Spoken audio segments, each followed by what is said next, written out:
Hello and welcome. I'm Catalina Marchant de Abreu, and you're watching W News, broadcasting live from the Al Arabiya studios. These are our top stories. Protests across Iran continue as its supreme leader insists the Islamic Republic will not back down. 2 people have been wounded in a shooting involving U.S. federal agents in Portland. While icy conditions and snow cause travel chaos as Storm Goretti hits parts of northern Europe.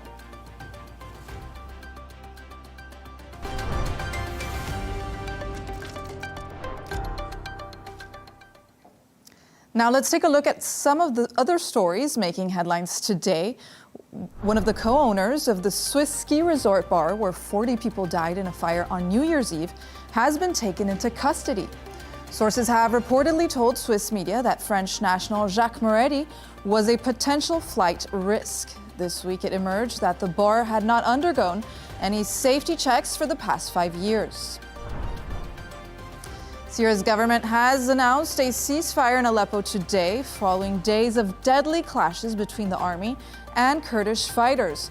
At least 21 people have been killed and thousands of civilians were forced to flee. Both sides blame one another for starting the fighting as they struggle to finalize a deal integrating the Kurds into the country's government. The U.S. Senate has rebuked President Trump's military actions in Venezuela following the capture of Nicolás Maduro. The Democratic-led legislation, which disagrees with hostile action without congressional permission, got through the initial procedural vote. Another vote is expected next week. Saudi Arabia's defense minister says the southern cause in Yemen now has a genuine path forward, following a decision by southern leaders to dissolve the Southern Transitional Council. Speaking on X, Prince Khalid bin Salman said the upcoming Riyadh conference will bring southern figures together and form a preparatory committee. He added that representatives from all southern governorates will participate without exclusion or discrimination. One person is dead and dozens others are missing after a giant mountain of rubbish collapsed in the Philippines. Many of the victims believed to be workers at the Binelio landfill in Cebu City. Rescuers have pulled 12 injured workers from the debris. The mayor believes it may be difficult to reach other survivors due to the risk of further collapse.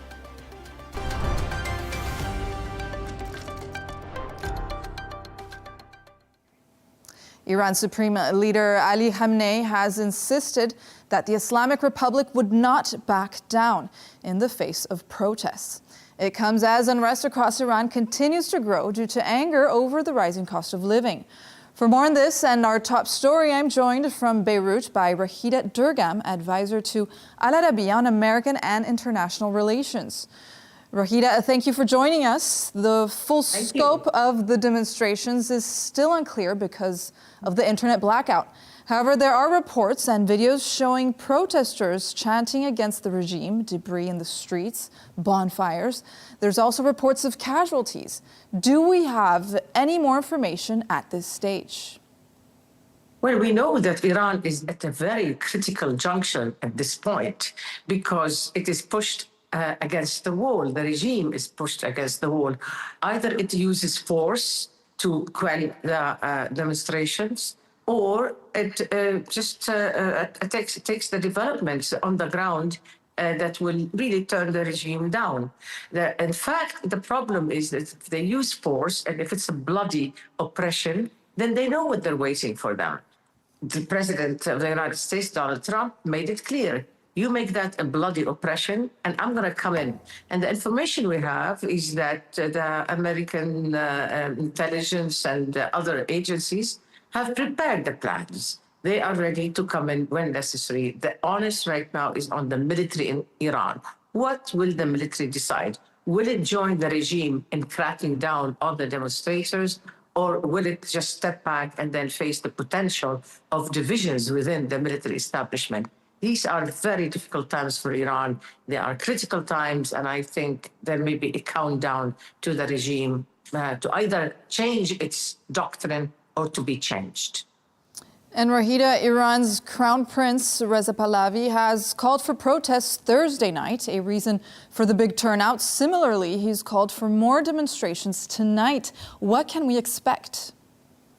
What's frightening is a keep of in the regime in Tehran is the fact that people are speaking of the Shah's return.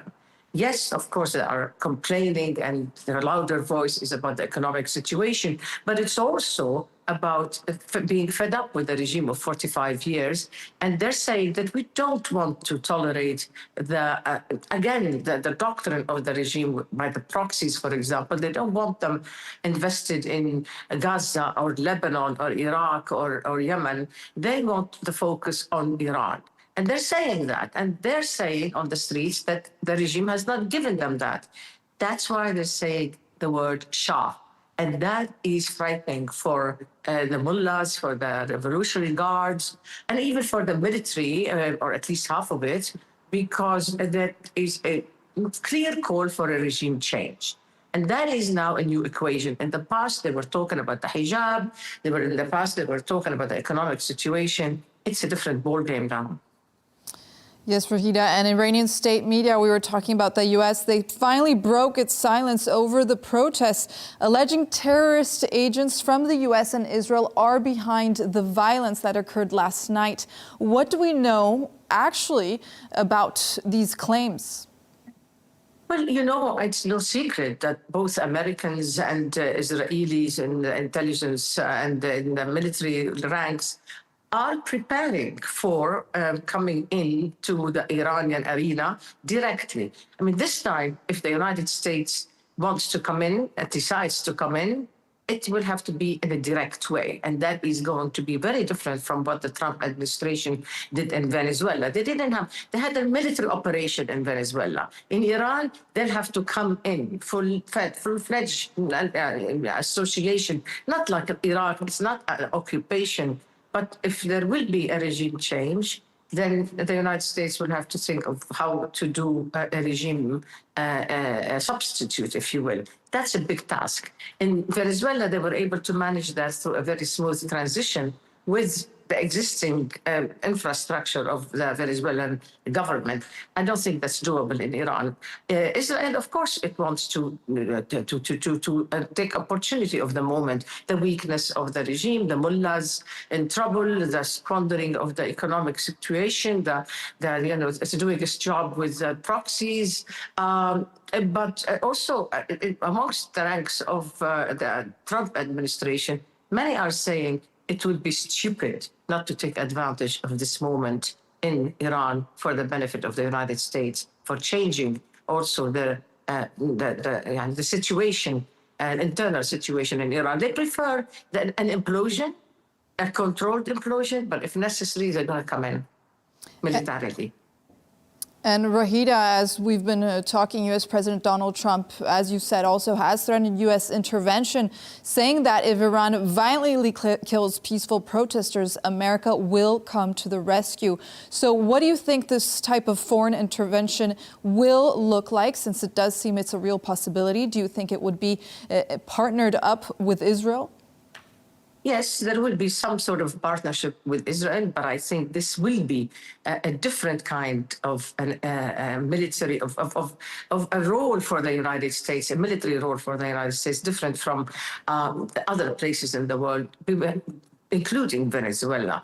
I think what happened in the Venezuela example is a statement by the administration, by President Trump, to say, I will try persuasion, I will try some sort of intimidation. I will just try to convince the adversary if this is in their interest to do this and that. But no, the new policy of the United States is that force will do it when necessary. And the American administration and the establishment is ready to use force. So that's a completely different world after Venezuela.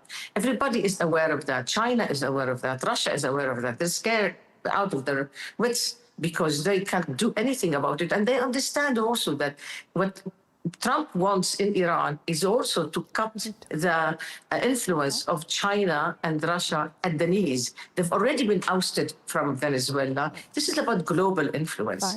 And in fact, Donald Trump has in mind to attack the influence of China in where it matters now, in the leadership of the BRICS. This is the BRICS countries, the group that China takes pride in leading, and therefore weakening China through the BRICS, along that weakening China through Iran and through Venezuela is a big thing for Donald Trump. Don't forget, the issue here is a lot of it related to the price of oil. This administration would like the price of oil to be at $50, maybe $40 a barrel. And I think there is an intention to make that happen one way or another by persuasion, and if that's not possible, by force. And Rahida, we've seen these demonstrations, major demonstrations in Iran before. What makes these demonstrations different from the major protests that we also saw in Iran in 2019 and 2023? And do you think that this time around this could lead to a change in regime?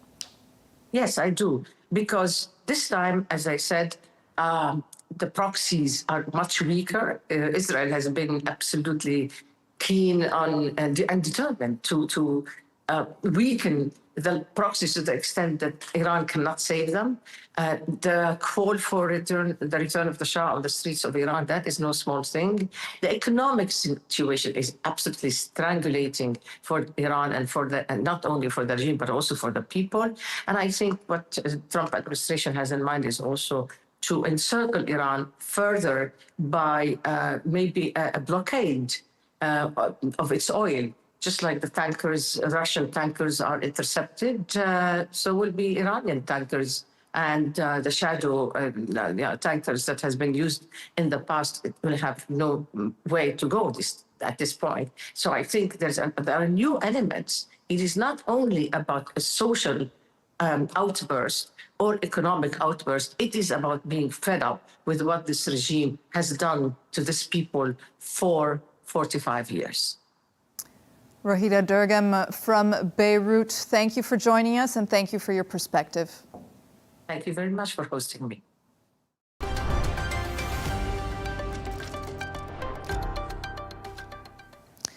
Two people have been wounded in a shooting involving U.S. federal agents in Portland.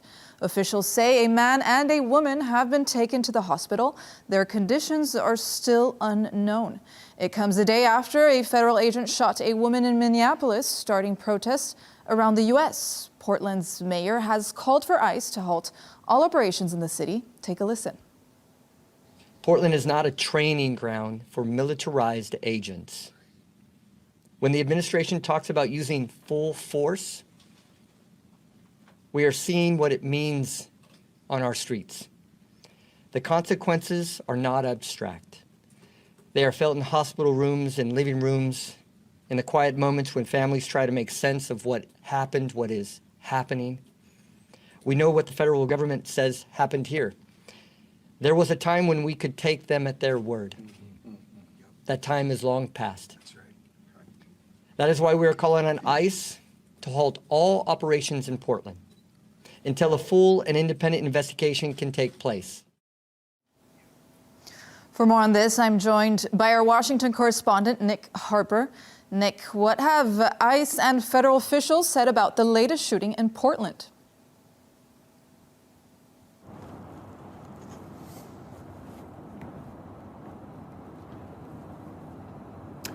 Well, Catalina, there seems to be no consistent narrative so far from the federal authorities in Portland about exactly what happened. What we are told by them, though, is that agents were carrying out what they called a targeted vehicle stop. Agents surrounded a car. Inside the car was a man and a woman. They say that the man was an illegal immigrant, but also connected to a known Venezuelan gang. They also say that the car then tried to drive off and run over the agents, at which point one of the agents fired into the car. In terms of the two people inside, they were shot, but not fatally. It happened just outside of a hospital, so they were treated quickly, but their exact condition is not yet known. There are some reports that one of them was hit in the chest, the other in the leg. But what we haven't yet got from those federal officials is any evidence to the effect that one of the people in the car was connected to that Venezuelan gang. That investigation now being headed up by the FBI. And the Portland shooting comes off the back of the fatal shooting in Minneapolis. How are Americans responding to all this violence, Nick?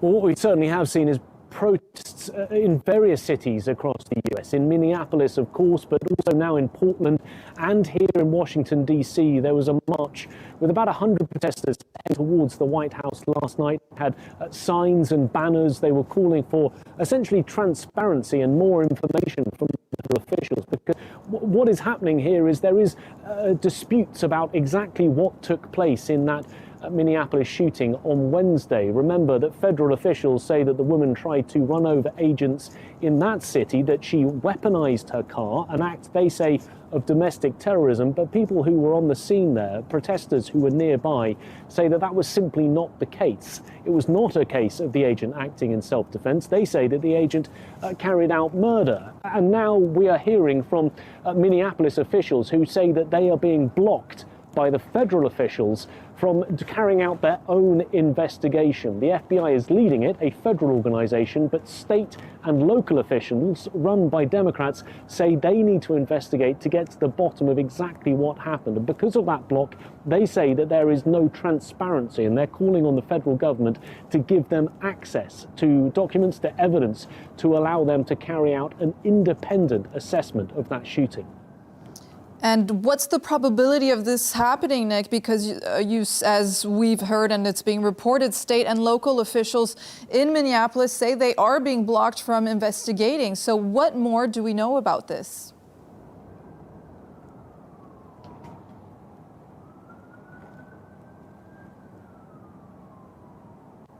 Yeah, it seems as if it will be very difficult for them to gain access to that material unless, of course, the FBI, the federal officials, want that to take place. We heard just a moment ago from the mayor in Portland as well, because one of the other things that we're seeing is the city and local officials calling for ICE operations or federal operations being carried out by Border Patrol agents to be paused until investigations are completed in Minneapolis and in Portland as well. What we're also seeing here in Washington, D.C. on Capitol Hill is a call from Democrats to potentially withhold funding from these agents, not giving the funding to the Homeland Security Department as they would do in the coming months, as a way to try and force not just transparency, but getting rid of that blockage so that local officials can get access to evidence to carry out their investigation. And the U.S. Vice President J.D. Vance has said that ICE agents are protected by absolute immunity. Is there a legal basis for this?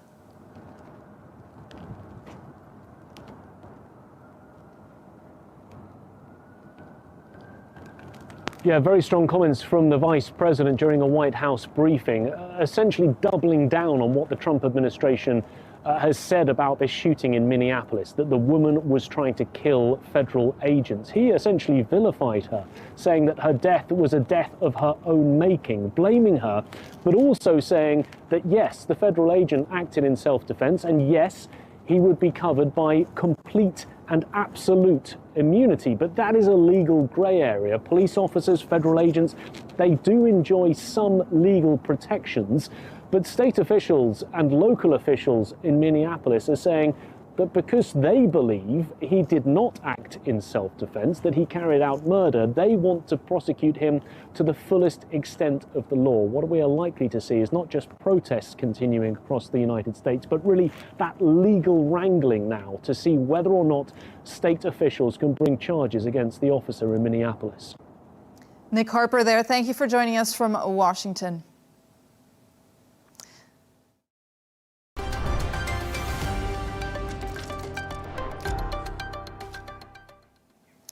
Now to South Korea, where courts are hearing the final arguments in the trial of former President Yoon Suk-yeol. Yoon stands accused of insurrection following his introduction of martial law in December 2024. His arrest and subsequent trial have triggered protest from his supporter base. Jan David has sent this report.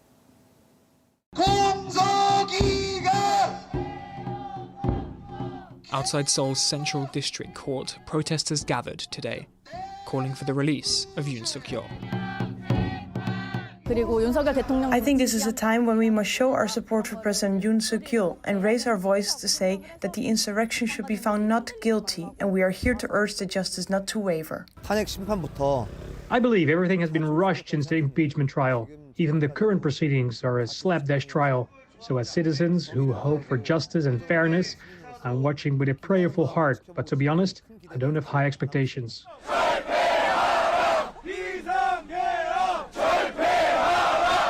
It lasted only 6 hours, but Yoon's imposition of martial law plunged Korea into chaos. Protests erupted as thousands armed with light sticks took to the streets, and parliamentarians rushed to reverse the decision. At the time, Yoon declared martial law was necessary to protect the country from a North Korean threat.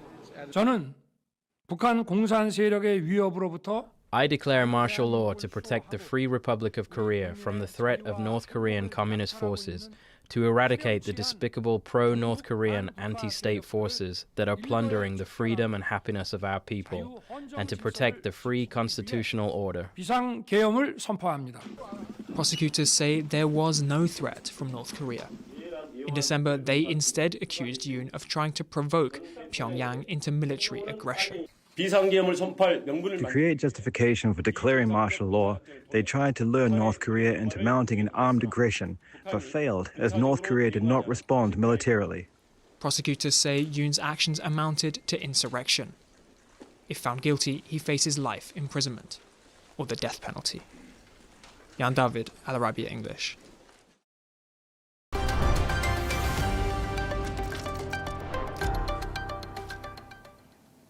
Russia has used a ballistic missile during a series of overnight strikes on Ukraine. 4 people were killed and 25 others have been injured in Kyiv. Russia's defense ministry said it was a response to a Ukrainian drone attack targeting Vladimir Putin's residence in December. For more on this, I'm joined by Ukrainian MP Dr. Oleksandr Merezhko. Russia has fired a hypersonic Merezhko missile at Ukraine using one of its most advanced weapons. Some strikes occurred close to NATO borders, raising wider European security concerns. What message would you send to NATO and EU countries after these missiles targeted areas near Allied territory? Well, first of all, it was done deliberately, and it was a very risky move on the part of Putin, on the part of Russia, to use hypersonic missiles so close to the border of NATO country. I mean Poland, of course. We in Ukraine, we already even got used to almost daily bombardments of our cities. And each day when we wake up, we read how many civilians have been killed by Russian bombardments, by Russian troops. And we continue to fight no matter what. And I would also say that this is a very clear signal from Putin that he is absolutely not interested in any peace deals, any negotiations. And I do hope that President Trump will finally understand how dangerous it is, that Putin doesn't want to accept any compromise proposed by President Trump. And I hope that President Trump will follow through on his previous promises, that he will impose severe sanctions against Russia and against those countries, Russian allies, who provide lifeline to Russian war machine. And Dr. Merezhko, as you said, you're used to these daily missile strikes, but this is only the second reported use of the Merezhko missile by Russia. How significant is this in terms of military escalation? Well, we have had already this escalation for years. The war has been continuing for more than 11 years, full-scale invasion for almost 4 years. Russia is using almost each night hundreds of drones, dozens of different kinds of missiles, and it has also started to use hypersonic missiles against Ukraine. What they're doing, they're just sort of accumulating, amassing these missiles, and then they deliver strikes. And their goal, especially taking into consideration difficult weather conditions, that temperature is below zero right now, they're waging genocidal war against Ukraine. Their goal is to make life in Ukrainian cities uninhabitable, intolerable. And Russia claims that these strikes were retaliation for an alleged Ukrainian attack on President Putin's residence, a claim that has been denied by Ukrainian and U.S. officials. How do you respond to that narrative? Well, it was predictable because we knew that there will be some kind of response in the form of rejection by Putin. I mean, peace proposal, peace plan developed by both American and Ukrainian delegation. The matter of the question was only in which form. And Putin, he came up with this absolutely false, made-up pretext. And I have no doubt about this, and the whole world taking into consideration the whole Putin's record as a pathological liar. It was not surprise for lots of people all over the world. And Putin, Russia didn't provide a single reliable evidence of such attack by Ukraine. The thing is, the truth is that Ukraine was not interested in that because technically we understand it's difficult to get Russian dictator because he lives in bunkers, he is moving across the country and he's paranoid about his security. So from practical point of view, it was almost impossible. And secondly, we understand that right now is a very delicate, very fragile moment because we are talking about a peace plan proposed by President Trump. And of course, Ukraine was not interested under these circumstances to disrupt this peace process. But Russia was definitely, Putin was definitely interested in rejection and disruption of the peace process. And the U.S. has endorsed the idea of providing security guarantees for Ukraine for the first time. Does that make you hopeful for an imminent peace deal? Well, of course, it's a great progress, and we appreciate that American president has started to talk about security guarantees for Ukraine. But the thing is that it depends on Putin. What can deter him? What can prevent him from attacking Ukraine again? And we should proceed from the worst case scenario, that it's not a question of if, it's a question of when Putin will attack Ukraine again, in case if we manage to get some kind of deal. And the best security guarantee remains the same, NATO membership for Ukraine. Dr. Oleksandr Merezhko, thank you so much for joining us. Thank you. We can now go to Moscow, where we're joined by correspondent Dasha Chernyshova. Dasha, what does Moscow say about the use of the Merezhko ballistic missile?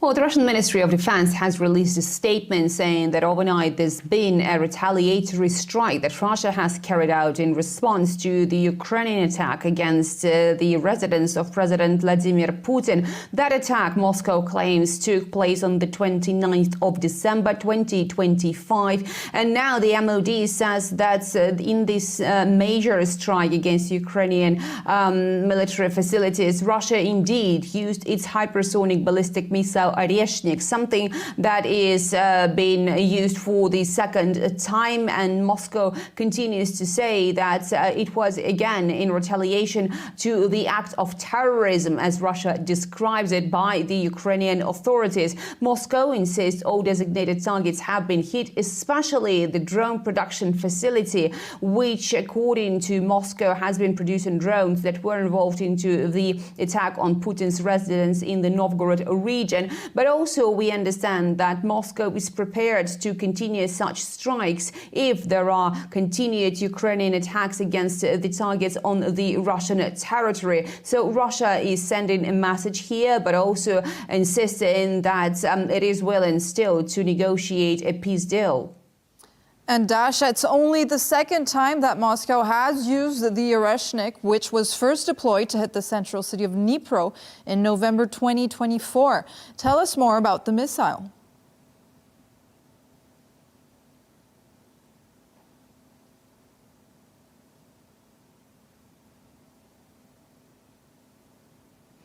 Well, it is a completely unique weapon, according to the Russian authorities. It can travel at the time of at the speed of 12,000 kilometers in 1 hour, which makes it completely unique and difficult to be intercepted by the contemporary air defense systems. Moscow says that with that speed, this missile can actually be reaching targets in Europe, for instance, the Ramstein base in Germany, in just a matter of 15 minutes if launched from the Russian territory. Another example is the NATO headquarters in Brussels, the target that could be reached in a matter of 17 minutes, according to the Russian military analysts. That makes it particularly difficult to be evaded. And obviously, the Russian president has been boasting this weapon that has now come under on the combat duty in Russia as something that should be quite sobering up for the Western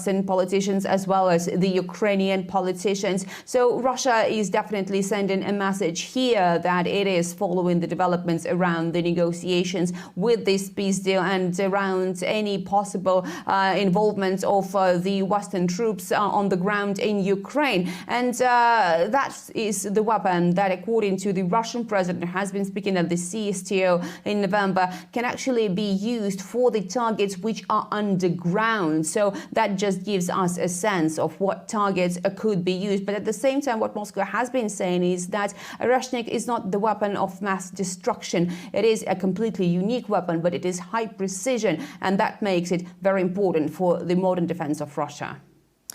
And tell us, Dasha, finally, what's been Moscow's reaction to the security guarantees for Ukraine agreed upon earlier this week in Paris?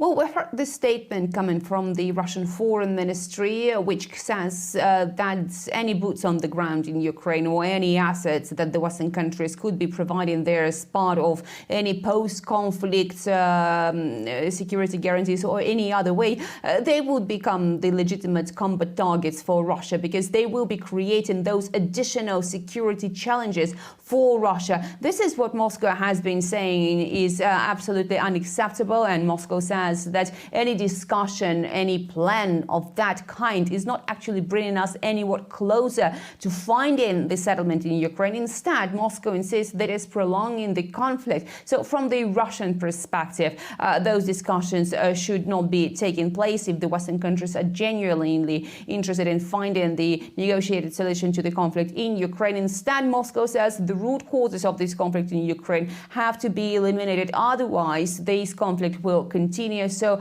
Russia's response has just underlined to what extent Moscow considers it a security problem for its own territory if there are foreign boots on the ground in Ukraine or any encroachment of the Western military infrastructure onto the Russian territory. Dasha Chernyshyova, thank you for joining us from Moscow.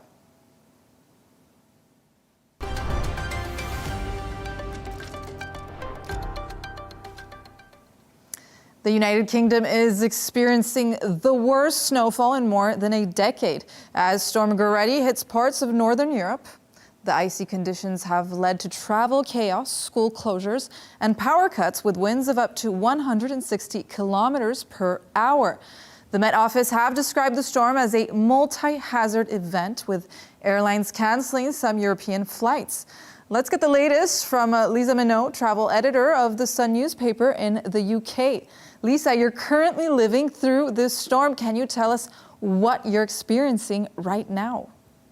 Well, there's been really significant snowfall throughout the centre of the UK and Wales. So the Midlands, Wales and Yorkshire, all really badly impacted by this. We've seen significant amount of snow, and that led to the closure of both Birmingham and East Midlands airports overnight. They were both eventually found ways to clear their runways this morning, but we've seen significant amount of cancellations and number of delays, particularly going into European airports where, of course, this storm is still impacting as well. So the likes of Amsterdam, Paris and Germany all having problems with severe weather and lots of flights being cancelled because of that. And can you describe the overall scale of the damage? Which areas have been hit the hardest in the UK? In terms of damage, I think really it is the south west of England, particularly Cornwall and the Isles of Scilly, where they had these incredibly high sustained winds. The storm smashed into the very bottom part of the UK overnight, and that really did create some quite substantial damage. We had a lot of trees down there. Many roads were impassable because of fallen trees. Roofs have been ripped off, and lots of sort of furniture, street furniture, has been swept away. It was a really significant storm and a very strong storm, one that we haven't seen here for many a decade. Yes, Lisa, in this regard, the Met Office did issue a rare red wind warning for parts of the UK. In your opinion, do you think that the government's response has been adequate so far in terms of warnings, coordination, and post-storm support? I think in terms of the warnings, yes, I think it has. There was plenty of warning. People were given lots of time. Train services ended earlier so that people were given advance notice that train services were ending earlier. The roads as well, particularly, was lots of information, lots of advice on where the storms were going to hit. Parts of the UK, where I am at the moment in Hertfordshire, just on the outskirts of London, we've had heavy rain and winds, but really not that much. It very much depended where you were in the UK. Scotland and Cornwall, plus the middle of England, was the ones that were the hardest hit. I think in general, we're not great at coping with bad weather in the UK. Storms always seem to have an issue, and we have seen trains not starting at all this morning. So, people on the Avanti West coastline in the Midlands and in Wales were told that there were no trains this morning. Do not travel. Things are now starting to get up and running again and starting to get better. But I think it's very much in the English to sort of just roll our eyes and go, we'll get through it. We'll get there in the end. But it has been a very frustrating day for anyone who was trying to get out and about on the roads. And the storm has also hit France today. How does the storm compare with recent severe weather events that we've seen before in the UK and France? I think we've slightly got away with it here with this one. I don't think the damage has been as bad as people predicted it possibly could be. I think a lot of that comes down to the fact that there were warnings in place. People were told not to leave their homes in the impacted areas in Cornwall and the Isles of Scilly, and people did adhere to that advice. I think we're getting much better at reacting quickly to these severe storms and making sure that we're putting ourselves in the best possible position for recovery.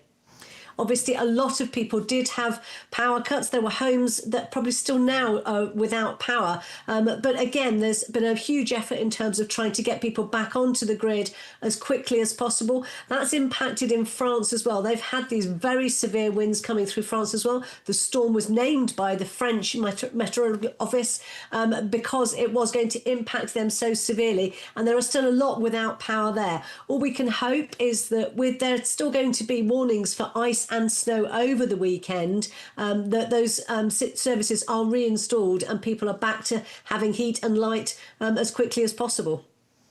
And are these what are being called multi-hazard winter storms, being labeled that, like this, becoming more frequent across Europe?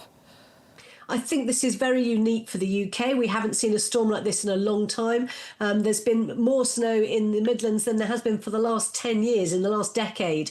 But we are seeing more of these severe storms coming across Europe. It's not an uncommon event anymore, and it does impact travel very severely. So that's why we have seen, even from the start of this week onwards, we have seen severe delays and cancellations at airports across Europe as they were dealing with this intense snowfall even before the storm arrived.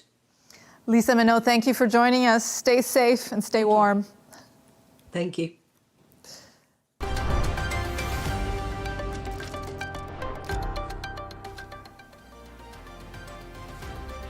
Here's a reminder of our top stories. Protests across Iran continue as its supreme leader insists the Islamic Republic will not back down. 2 people have been wounded in a shooting involving U.S. federal agents in Portland. While icy conditions and snow caused travel chaos as Storm Goretti hit parts of northern Europe. And that's all from us on W News. Don't forget to subscribe to our YouTube channel and follow us on X.